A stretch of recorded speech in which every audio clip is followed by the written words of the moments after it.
Hoy en el archivo del día. La estampida del Hajj 2006, cuando la multitud se volvió mortal. Millones de personas caminaban juntas. No corrían, no gritaban, no empujaban con violencia. Simplemente avanzaban. Todas con el mismo destino. Todas siguiendo el mismo ritual, aprendido desde la infancia, repetido por generaciones, cargado de significado espiritual. El 12 de enero de 2006, en la Meca, esa multitud no se detuvo. Y cuando una multitud no puede detenerse, cuando no puede girar, cuando no puede retroceder, deja de ser una suma de personas y se convierte en una fuerza física que no distingue edades, intenciones ni fe. Esto no es la historia de un momento de pánico repentino. Es la historia de una presión invisible, silenciosa, acumulativa, que se fue construyendo paso a paso hasta volverse letal. No es un accidente aislado. Es uno de los episodios más mortales de una cadena de tragedias que se han repetido demasiadas veces en el mismo lugar, bajo circunstancias similares y con advertencias previas que no siempre se tradujeron en cambios suficientes. Este es el archivo del día. Cada año, millones de musulmanes de todo el mundo viajan a la Meca para cumplir uno de los 5 pilares del Islam, el Hajj. Para muchos creyentes, es el viaje más importante de sus vidas. Un viaje que puede requerir años de espera, sacrificios económicos, preparación física y una profunda convicción espiritual.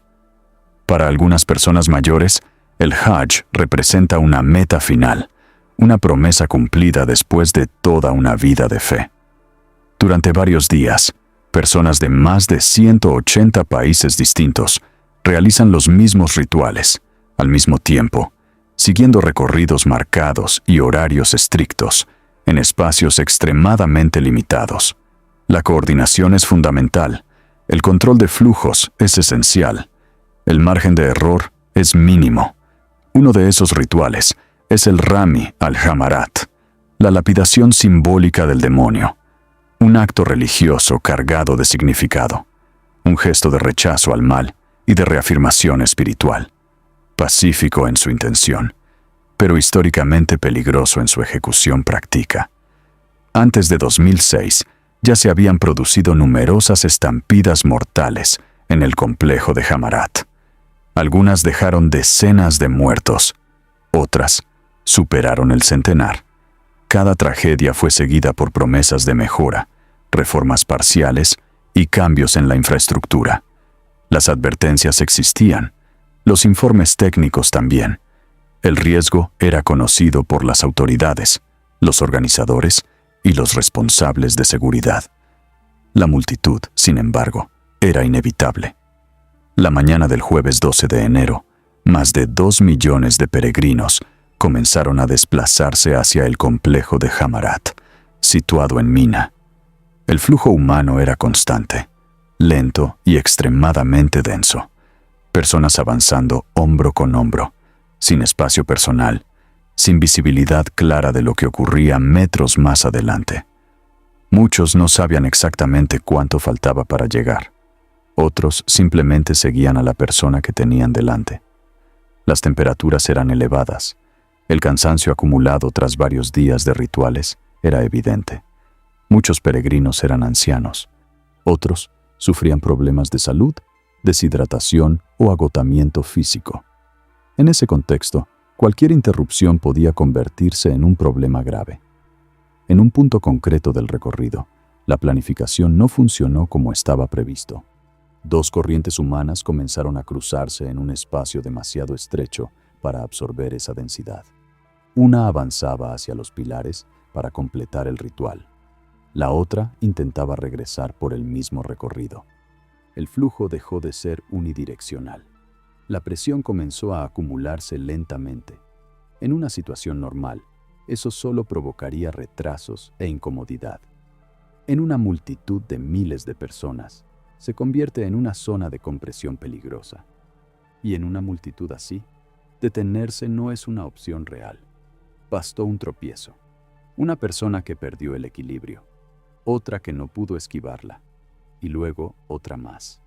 En cuestión de segundos, el espacio desapareció por completo. La presión comenzó a aumentar desde todos los ángulos. El movimiento dejó de ser voluntario. El cuerpo ya no respondía a la voluntad individual. El suelo quedó oculto bajo decenas de cuerpos. No fue pánico, no fue histeria colectiva, fue física.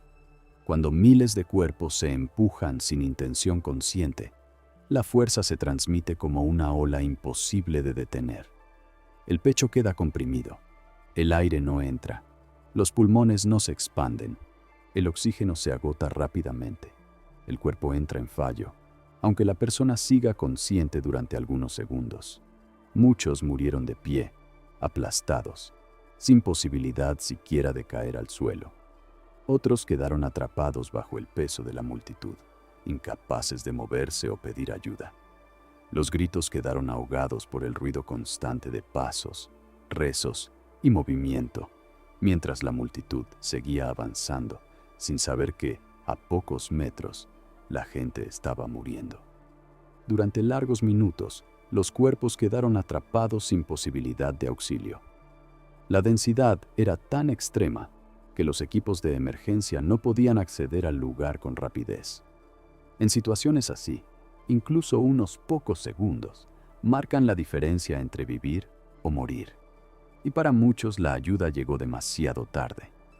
Cuando el flujo comenzó a disiparse, la escena que quedó atrás fue silenciosa y desoladora.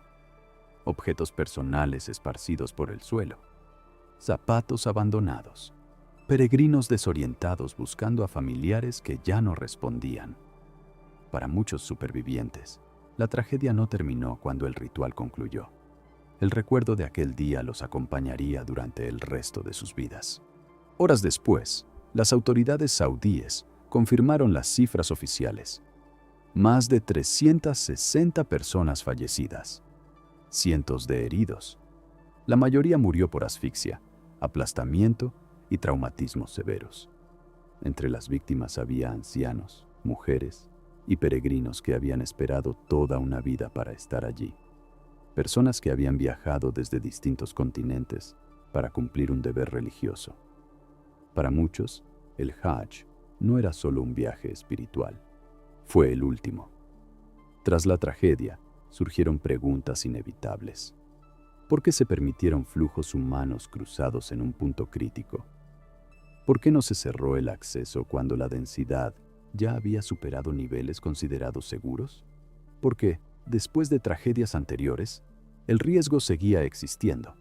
Los informes posteriores señalaron mala gestión de multitudes, errores de planificación, falta de control en puntos clave y una respuesta tardía ante una situación que se desarrolló de forma progresiva.